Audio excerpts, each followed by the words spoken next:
Mến chào cả nhà, hôm nay mình cùng xem phim của Brazil nhé, thiếu gia giả nghèo. Thế thì giả nghèo để làm gì? Để tìm một cô gái thật lòng yêu cậu ta thay vì là tiền của cậu ấy. Thưa quý vị, đây là tác phẩm nghệ thuật, là sáng tạo tâm huyết mà quý tử của tôi, người thừa kế sáng giá của tập đoàn đã mất nhiều thời gian và công sức để làm ra. Xin mời các bạn chiêm ngưỡng. Ông chủ giàu có mở cửa phòng trưng bày và đập vào mắt của quan khách và các nhà đầu tư là thác nước cà chua siêu đẹp, như hứa hẹn ban đầu, khuyến mãi thêm hai đứa cà chớn, đang cà nhau kịch liệt trong bồn nước. 1 tháng trước, cậu ấm của gia đình, Teto, đến dinh thự này trên một chiếc trực thăng.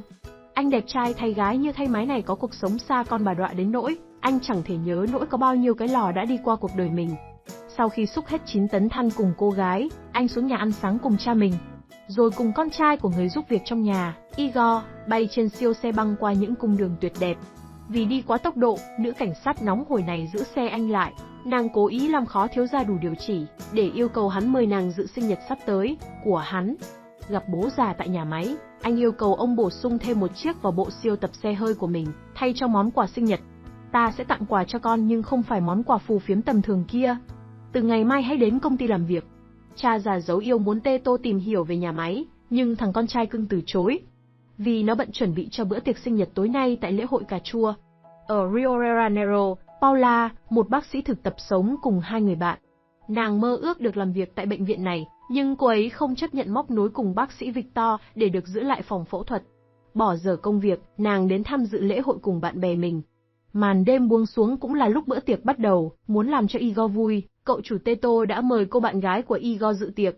Nhưng thay vì ở bên cậu ta, cô nàng bám giết anh chàng thiếu gia và tìm mọi cách tán tỉnh anh ấy làm Igor, điên tiết. Đời mà, gái bu theo bạn chỉ vì ví của bạn dày hơn tôi mà thôi. Điều đó thật không công bằng. Tức máu, cậu chủ lột bỏ bảng tên và áo khoác hàng hiệu để che giấu thân phận của mình. Anh muốn trở thành một người bình thường trong đêm tiệc. Paula và những người bạn của cô ấy cũng tình cờ có mặt tại đây. Phần chính của bữa tiệc truyền thống của Brazil bắt đầu, mọi người ném cà chua vào nhau. Cuộc chiến cà chua bắt đầu. Một không khí thật là náo nhiệt, duyên số đưa đẩy, cuốn anh chàng công tử giàu có đến bên cô bác sĩ Paula. Cả hai vô tình trở thành đồng minh và cô gái đã giúp anh xử lý vết thương ở mũi. Che giấu thân phận của mình, Teto nói rằng cha anh là người gác cổng ở đây. Em có thích cưỡi ngựa không? Chúng ta có thể làm vài nháy tại đây, ngay bây giờ. Teto gợi ý nhưng Paula từ chối. Tay chơi cố gắng hôn cô, nhưng Paula đã né được. Hẹn nàng gặp gỡ vào ngày hôm sau, cô gái từ chối vì phải quay về Rio de Janeiro. Công ty đang có chương trình đào tạo tại Rio, anh rủ cậu bạn Igor đến đó cùng mình và gợi ý sẽ trao đổi thân phận cho nhau. Lần này, anh muốn giành lấy vinh quang bằng năng lực của bản thân, chứ không dựa vào gia đình mình nữa. Phần thưởng cho Igor là chiếc xe hơi, nếu anh cạnh tranh thành công và giành được công việc. Sau khi thỏa thuận cá cược cùng nhau, cả hai đến Rio. Đêm đầu tiên ở đó, cậu chủ giàu có Teto giả là một người lao công quét dọn để tìm gặp Paula tại một lễ cưới. Bác sĩ Victor, người luôn muốn gần gũi Paula, muốn cản trở cuộc trò chuyện của hai người, nhưng cô gái đã cố tình hôn Teto để cắt đuôi anh chàng bác sĩ máu đê. Công tử già nghèo bắt đầu chém gió về cuộc sống nghèo khổ của gia đình mình và cách mình lớn lên trong khó khăn bần hàn thế nào. Sau khi than nghèo kể khổ, anh lại muốn dụ nàng chơi trò đá lưỡi, nhưng lần này cũng không thành công. Càng khó xơi, anh chàng càng muốn chinh phục. Ngày hôm sau, Teto và Igor đến thăm trụ sở công ty. Cả hai trao đổi thân phận cho nhau. Họ gặp những người quản lý ở đó. Tưởng nhầm Igor là cậu chủ, người phụ trách ra sức bưng bô cho anh ta.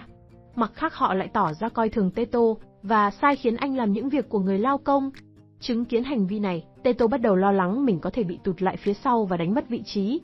Anh gọi cho một người bạn nghèo khổ, Monique, và nhờ cô ấy dạy cho mình cách của những người bình dân thường làm để giành được điều mà họ mong muốn, bao gồm cả công việc và chinh phục một cô gái. Đổi lại, anh sẽ nhờ cô bạn Paula kiểm tra sức khỏe cho em gái của cô và tặng cô chiếc siêu xe của mình. Monique lên kế hoạch cho buổi hẹn hò của Teto và dạy anh ấy cách khiêu vũ. Mọi việc diễn ra tốt đẹp, Paula và Teto đã có nụ hôn đầu tiên. Cô ấy muốn về căn hộ của Teto. Anh chàng đang ở trong một khách sạn đắt tiền, vì thế anh không thể đưa nàng về đó. Teto đã đổi căn phòng sang trọng của mình với lễ tân khách sạn nơi anh ở. Đây là căn phòng của chú anh, ông ấy đang làm lễ tân tại đây. Má ơi, đây có phải là phòng không? Teto gào thét trong lòng, đây là đâu? Tôi là ai? Anh nhận ra cuộc sống khó khăn của những người công nhân lao động. Căn phòng quá chật, không thể chịu được sự rung lắc từ đôi trẻ. Cặp đôi đành khiêng chiếc ghế dài lên mái nhà giúp họ có nhiều dưỡng khí hơn để thở. Khung cảnh bên ngoài cũng rất đẹp. Khách sạn ngàn sao là đây chứ đâu. họ có một đêm vui vẻ và thức dậy trong vòng tay của nhau. Lần đầu tiên trong đời, Teto nếm trải cảm giác lạ lẫm này. Anh ấy chỉ muốn tận hưởng niềm hạnh phúc này mãi thôi. Máu tụ xuống thân, rồi dồn lên não phát. Cậu chủ Teto thông minh hẳn ra, anh nảy ra ý tưởng tạo một đài phun nước ép cà chua. Mọi người rất thích ý tưởng này nhưng không muốn làm phật ý của Igor, người mà họ tưởng nhầm là cậu chủ của công ty. Igor muốn tạo một linh vật cà chua tượng trưng cho một quả cà chua hạnh phúc. Họ quyết định chọn cả hai ý tưởng để cùng thực hiện, vì nghĩ Igor là cậu chủ, người quản lý đã cố gắng tán tỉnh và thân mật cùng anh. Cặp đôi Teto và Paula cũng đang có những niềm vui nho nhỏ cùng nhau.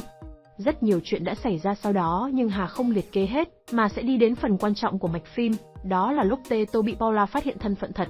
Cha của Teto đến Rio, và ông ấy muốn con trai mình có mặt trong một bữa ăn tối với các nhà đầu tư. Anh thường viện cớ để chạy ra khỏi khách sạn và đến biển, nơi đang diễn ra bữa tiệc tốt nghiệp của Paula. Tình cờ người yêu cũ của Teto có mặt tại bữa tiệc, và thân phận của anh bại lộ từ đây. Rồi thì, Teto không kiểm soát được bản thân và đã đánh nhau, với Igor làm cho anh ấy vô cùng thất vọng. Chàng công tử giàu có cố gặp Paula để giải thích, nhưng nàng đã quá chán ngấy với những lời dối gian của anh. Sẽ không có tương lai nào dành cho họ, cô ấy sẽ đi xa và làm việc như một bác sĩ tình nguyện. Buổi lễ công bố người chiến thắng trong dự án diễn ra ở công ty, tên của Teto được thông báo và cả hai người Teto và Igor đều đứng dậy. Thế là thân phận của Teto cũng bị bại lộ. Một năm sau, Teto và những người bạn cùng hợp tác và đã đạt được thành tựu kinh doanh khá khá. Paula sau thời gian làm bác sĩ tình nguyện đã quay về. Bộ phim kết thúc với cảnh cặp đôi hôn nhau trên sân thượng trồng đầy cà chua. Một bộ phim hơi bị ít muối đối với Hà, nhưng có vẻ cũng hay ho với những người thích những phim tình cảm nhẹ nhàng tươi mát, như một ly nước ép trái cây. Chúc cả nhà nghỉ lễ vui vẻ. Hà không bình luận thêm gì ở đây nữa. Các bạn hãy xem phim và tự cảm nhận về bộ phim này nhé. Cả nhà hãy like và đăng ký cho kênh của Hà nha. Chỉ mất ít phút của các bạn nhưng điều này là cực kỳ có ý nghĩa với Hà. Cảm ơn cả nhà và mến chào tạm biệt.